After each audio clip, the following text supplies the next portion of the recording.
تیز تیز چلتے ہوئے آئے اور فرنٹ سیٹ پر دروازہ کھول کر میرے ساتھ بیٹھ گئے۔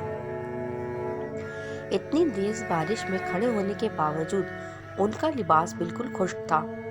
میں نے نہایت حیرت سے ان سے پوچھا کہ وہ یہاں کیا کر رہے تھے، تو انہوں نے دھیرے سے کہا، بس بیٹا یوں ہی کھڑا تھا۔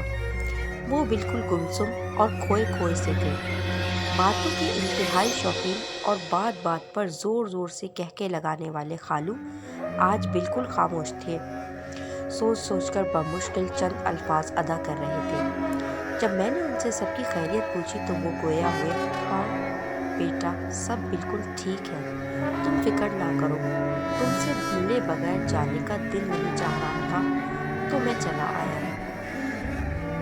میں حیرت سے سوچنے لگا کہ وہ کہاں جا رہے ہیں، لیکن ان کی حالت دیکھ کر میں نے مزید پوچھنا مناسب نہیں سمجھا۔